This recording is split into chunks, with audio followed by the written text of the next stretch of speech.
Survei statistik terakhir, kurang lebih 83% penduduk orang Indonesia Islam. Dan sampai detik ini belum bisa dikalahkan klaim penduduk terbanyak Islamnya di dunia, Islam Indonesia. Tapi kenapa kita paling banyak pejabat tak koruptor? Andai saja dilihat itu pahalanya sholat subuh berjamaah di masjid, dia akan datang walaupun dia dalam keadaan merangkak. Bayangkan itu ilustrasinya, merangkak dia datang. Tidak ada orang mau dikasih motor dia merangkak datang. Tapi dengan pahala sholat subuh, maka dia Nabi tak coba nenge muitai, biar kau merangkak kau akan datang juga. Nah, makanya setan berusaha menggagalkan. Alhamdulillah kita yang datang di tempat ini berhasil menggagalkan setan yang ada di rumah. Tapi jangan kita pikir menyerahi sekarang. Tidak, masih nagoda kita terus itu. Jangan mau dengar ceramah, pulang mau cepat. Itu setan itu. Jangan mau dengar ceramah, pegang HP-mu. Itu setan juga. Supaya kita tidak dengar ceramah. Maka alhamdulillah, pertama inilah kalimat yang patut kita ucapkan, alhamdulillahirabbil alamin. Ibu bapak, saudara-saudara sekalian yang saya muliakan, teristimewa guru saya Bapak Profesor Dr. Husni Tandra, ahli dan pakar di bidang beliau. Bapak Ibu, saudara-saudara sekalian, suatu ketika Umar bin Khattab lagi tidur-tidur di bawah pohon kurma. Seperti kebiasaannya, tidak tidur dalam rumah mewah. Presiden, Amirul Mukminin, dijamin pasti masuk surga, tidur di bawah pohon kurma. Tiba-tiba ada orang datang bersaudara adik kakak, di tengahnya ada orang dia pegang, dia ikat tangannya, lalu mengadu kepada Amirul Mukminin. Ya Amirul Mukminin, kami ingin keadilan. Umar masih santai saja. Lalu ketika dia berkata, kami minta kisas ditegakkan. Langsung kaget Umar. Woi, serius ini urusan. Bangun Umar. Maka kau tuh, kalau bugis, maka kau. Kenapa kau? Ya Amirul Mukminin, kami minta ini orang dihukum kisas. Nyawa bayar nyawa. Maksudnya apa? Dia bunuh bapakku. Wah, ini perkara serius. Karena dalam Islam, kalau dia membunuh, hukumannya harus dibunuh. Sudah. Amirul Mukminin tanya, yang di tengah, kalau bahasa hukum kita yang tersangka. Betul dia bilang ini? Betul ya Amirul Mukminin. Kenapa kau bunuh tahu bapaknya? Begini, saya ini kepala desa. Tentu di Makkah bukan kepala desa namanya. Pemimpin di kampung saya. Saya ada amanah dari kampungku menyelesaikan masalah di Makassar. Kira-kira di gini, Makassar. Saya masuklah ke kantor wali kota. Saya simpan untaku. Begitu saya keluar dari kantor, untaku mati. Saya cari pelaku pembunuhnya.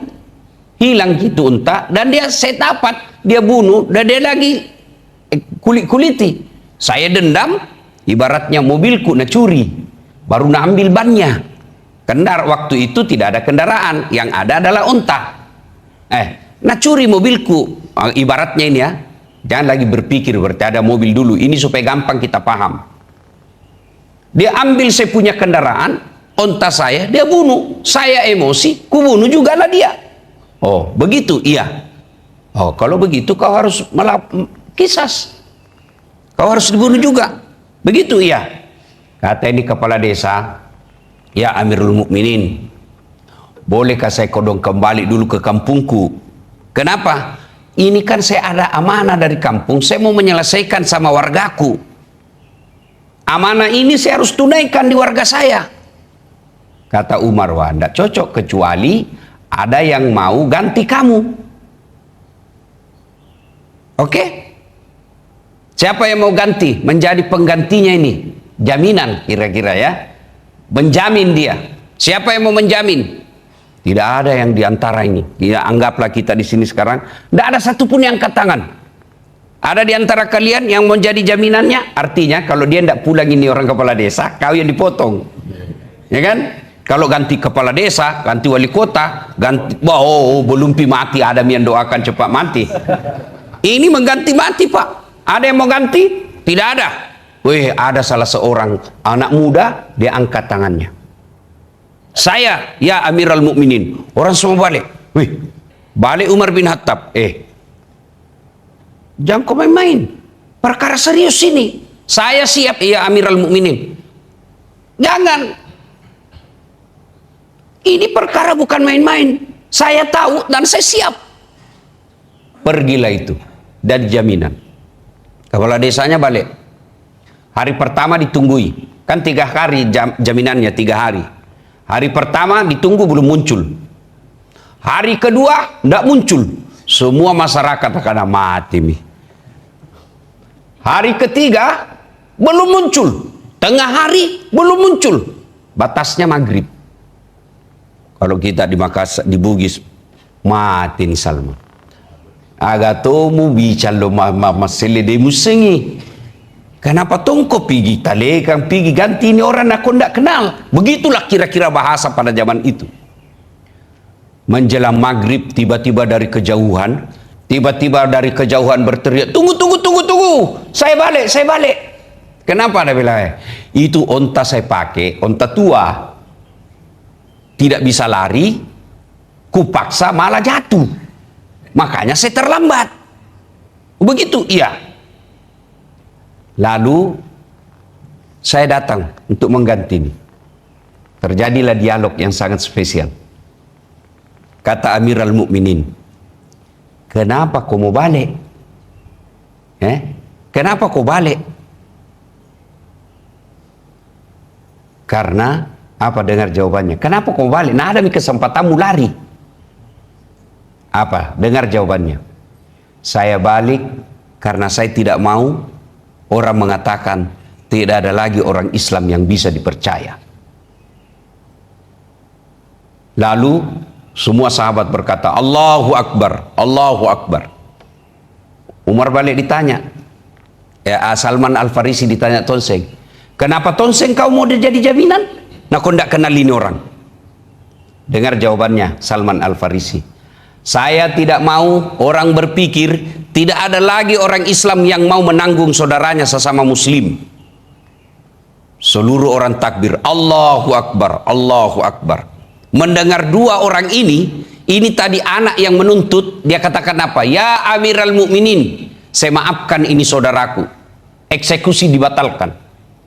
Allahu Akbar, Allahu Akbar, Allahu Akbar. Amirul Mukminin tanya, ini Umar ini anak 2. Dari kemarin-kemarin kau mendesak mau dibunuh. Ini, sekarang kenapa kau maafkan?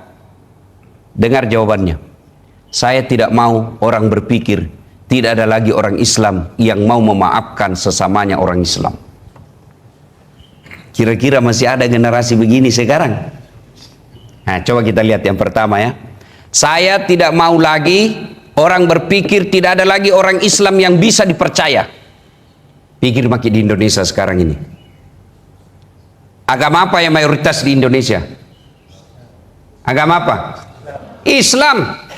Survei statistik terakhir, kurang lebih 83% penduduk orang Indonesia Islam. Dan sampai detik ini belum bisa dikalahkan klaim penduduk terbanyak Islamnya di dunia, Islam Indonesia. Tapi kenapa kita paling banyak pejabat tak koruptor? Di Makassar, anggota DPR-nya mayoritas apa? Agamanya? Islam. Pernahkah wali kota kita di Makassar ini Nasrani? Hindu? Buddha? Konghucu? Ateis? Yahudi? Tidak pernah. Semua Islam. Kalau ini kalimat yang dipegang oleh para pemegang amanah, tidak ada lagi orang Islam yang bisa dipercaya, maka saya yakin insya Allah orang-orang Islam yang jadi pejabat, dia tidak akan salah gunakan jabatannya. Anggota DPR kita di pusat mayoritas Muslim. Lalu kenapa kita merasa tidak pernah menikmati kepemimpinan orang Islam? Ini juga tidak bisa disalahkan kalau banyak anggota DPR kita tidak mencerminkan keislaman yang baik. Kenapa? Karena yang pilih berdasarkan duit. Kamu mau pemimpinmu bagus, kamu mau anggota DPR-mu baik, jujur dan adil, peduli, tapi yang kau pilih adalah orang yang tidak paham agama.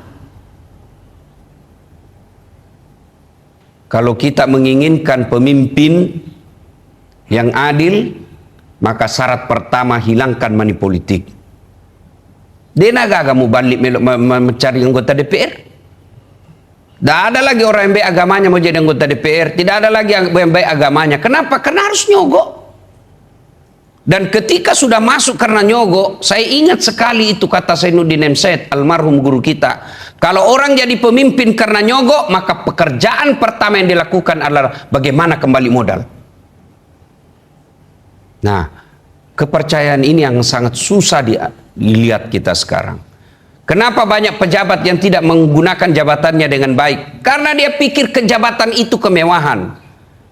Karena dia pikir jabatan itu adalah bagaimana, lihat maki pejabat biar HP-nya dibawakan, dibukakan pintu mobilnya, semua orang hormat jalan sama dia, rumahnya dibayarkan, handphonenya dibayarkan, airnya dibayarkan, listriknya dibayarkan, sopirnya dibayarkan, mobilnya dibayarkan. Satu saja dia tidak lakukan, amanah. Padahal andai saja ini para pejabat kita berpikir pemimpin adalah ladang amal, maka dia pasti berbuat baik. Tapi ya jadi masalah, pemimpin adalah prestise, pemimpin adalah kebanggaan. Biasa saya bilang, kalau saya baca itu kitab-kitab tentang hukuman menjadi pemimpin, bahaya jadi pemimpin, saya yakin tidak ada orang mau jadi pejabat, Pak. Tidak ada orang mau pejabat. Bayangkan Umar bin Khattab, onta kepleset, menangis Pak di malam hari. Ditanya kenapa? Dia bilang, saya bayangkan bagaimana tanggung jawabku nanti di akhirat. Ketika saya jadi presiden, ternyata ada jalan orang yang onta yang jatuh. Lihat maku ini hertas nih. Ya maku ini hertas nih, bukan onta yang jalan. Ibu-ibu jatuh naik motor. Dan ketika diungkit itu apa? Dia bilang ini anti pemerintah. Bukan anti pemerintah, kamu pemerintah yang tidak urus kita rakyat. Jangan salahkan rakyat pemerintahmu karena kau salah milih pemimpin. Wane piro. Bayangkan kalau mau menjadi anggota DPR harus habis uang puluhan miliar. Ada kawan saya jadi anggota DPR RI, hampir 40 miliar habis duitnya. Saya bilang saya ada uang 40 miliar, saya bikin usaha. Saya bikin masjid 10 miliar, paling cantik itu. 5 miliar kawin lagi. Allah Karim, habis uang puluhan miliar lalu tidak ngurus rakyat. Adakah yang lebih bodoh dari itu? Itulah makna dari ayat Al-Quran yang selalu mengatakan, sungguh manusia bodoh lagi menganiaya dirinya sendiri. Sudah dikatakan bodoh menganiaya diri sendiri, ini mi. Dan rakyat kita. Jadi apa namanya itu? Siklus saling mempengaruhi. Pejabatnya korup, rakyatnya mau disogok, si runtuh. Baut ketemu mur, si runtuh sisa. Satu mau menerima, satu mau memberi. Coba kalau tidak ada mau menerima, biar mau memberi, tidak ada mau menerima. Atau mau menerima, tidak ada yang beri. Apa? Tapi ini ketemu, satu mau memberi, satu mau menerima. Oh, si cocok sisa. Nah, mestinya pejabat sering-sering dengar dakwah supaya baik agamanya. Saya biasa pikir ya, tidak perlu kajian ilmiah ini, tidak perlu diteliti S1, S2, S3, tidak perlu diteliti. Saya biasa pikir saja, bagaimana ini pejabat mau baik agamanya, akhlaknya. Dari kecil tidak pernah pesantren, tidak pernah dengar ceramah agama. Coba Meki, kapan dia dengar ceramah? Tidak pernah itu sekolah, tidak pernah baca buku. Coba Mi, apa pindah dengar ceramah? Jumat pi, paling terlambat datang, paling cepat pulang. Orang khotbah dia tidur. Di mana dia mau cas otaknya? Temannya penjilat. Yang ada di sampingnya semua, iya buang, cocok nih, cocok. Barang salah Nabi bilang cocok.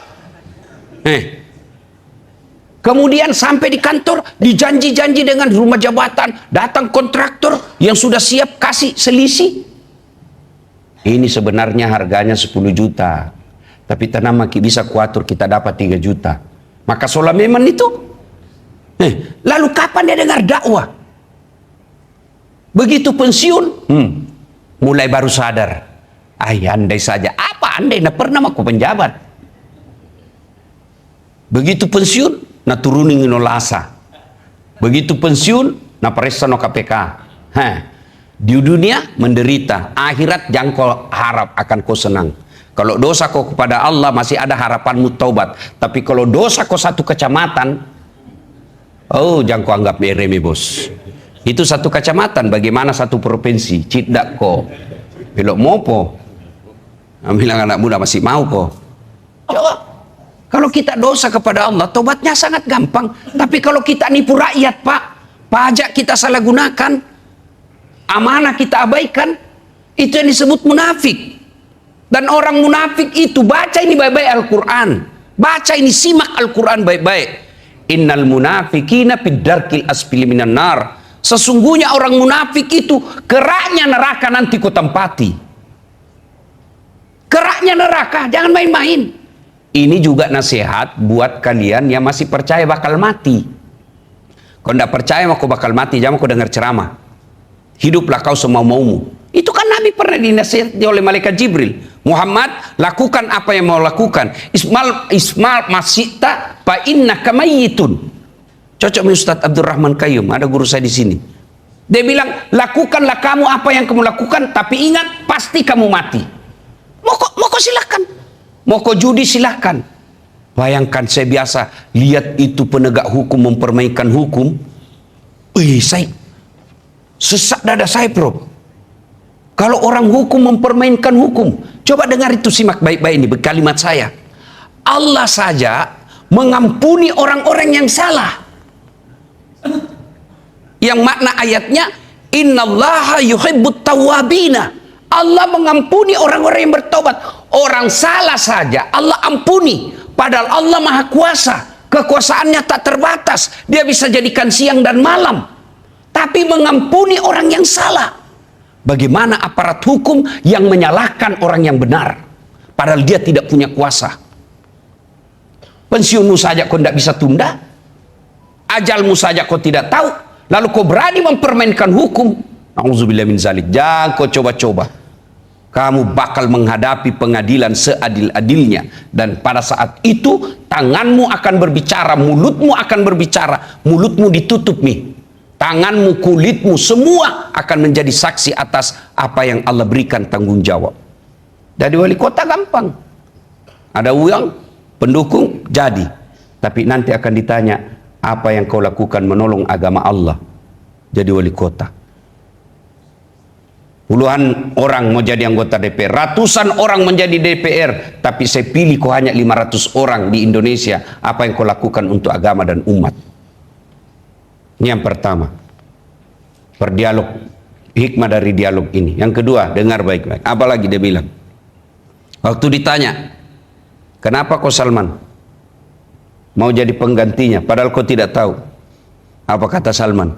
Saya tidak mau orang lain berpikir, tidak ada lagi orang Islam yang mau menanggung saudaranya sesama Muslim. Nah, lihat kita sekarang Pak, perbedaan yang sangat menjolok. Dah kata lagunya Omay Rama, yang kaya makin kaya, yang miskin makin miskin. Tidak ada lagi namanya empati, tidak ada lagi namanya simpati, tidak ada lagi kepedulian sosial. Padahal agama kita mengajarkan hairun nas anfa'hum linnas. Sebaik-baik manusia di antara kalian yang paling banyak manfaatnya buat orang lain. Ada di sini Pak Amirullah, kaya. Allah nanti tanya, apa kekayaan itu kau lakukan untuk orang miskin sepupumu? Ada di sini Pak Ilyas Manggabarani. Nanti akan tanya, banyak tanahmu, apa kau gunakan? Dia bilang, saya wakaf untuk masjid. Ada jawabannya. Ya toh? Dan jangan pikir itu orang kaya enak. Prof, banyak pertanyaannya orang kaya nanti. Banyak pertanyaannya. Beda kita orang miskin, apa mau tanyakan ki? Saat mobil sumbangan, rumah, patungan orang kaya kasih Kak. Itu masih baik kalau dasar. Tapi kita yang kamu rumah kontra-kontra, mobil Grab.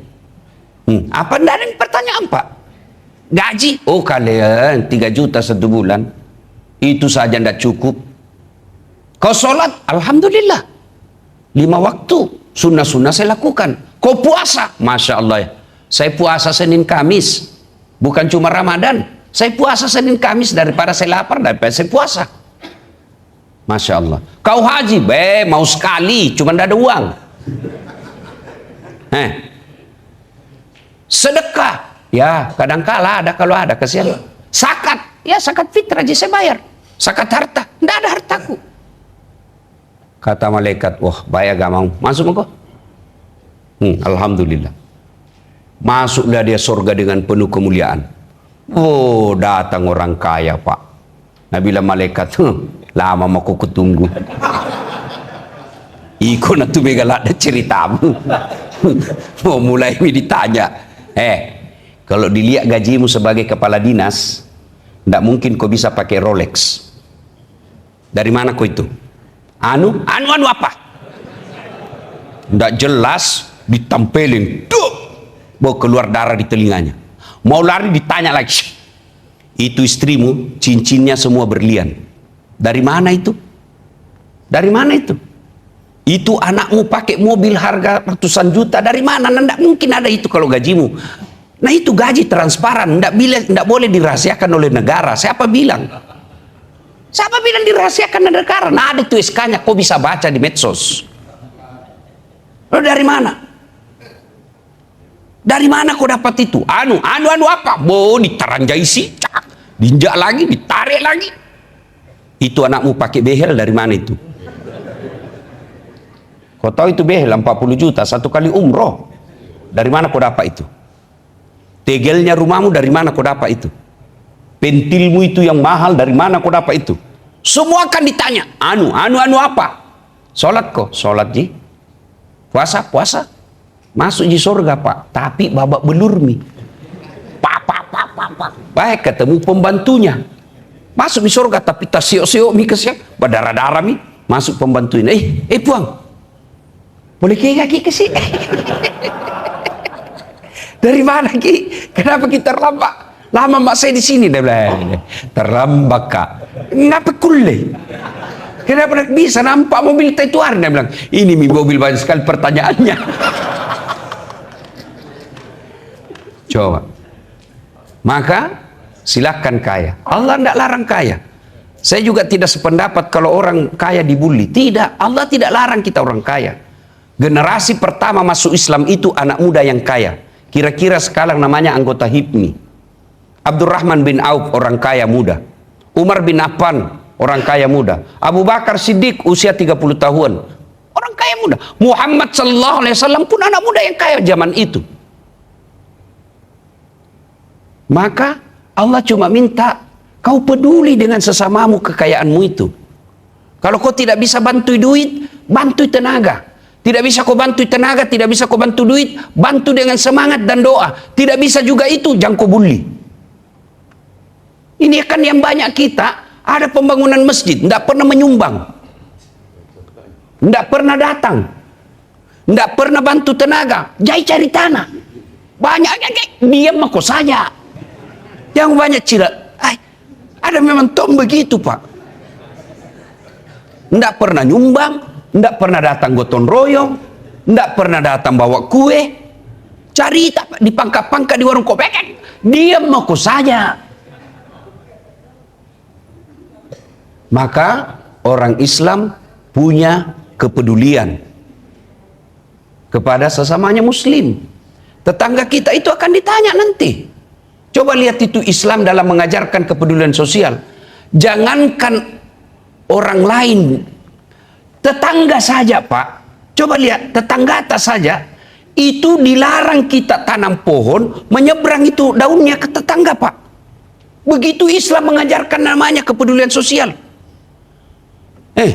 Misalnya Prof, ini bertetangga ya, saya Pak tanam di sini mangga. Lalu ini ranting dahannya menyeberang, yang menyeberang ini bukan saya punya, tetanggaku yang punya. Kalau dia berbuah mangganya, buahnya halal dimakan tetangga.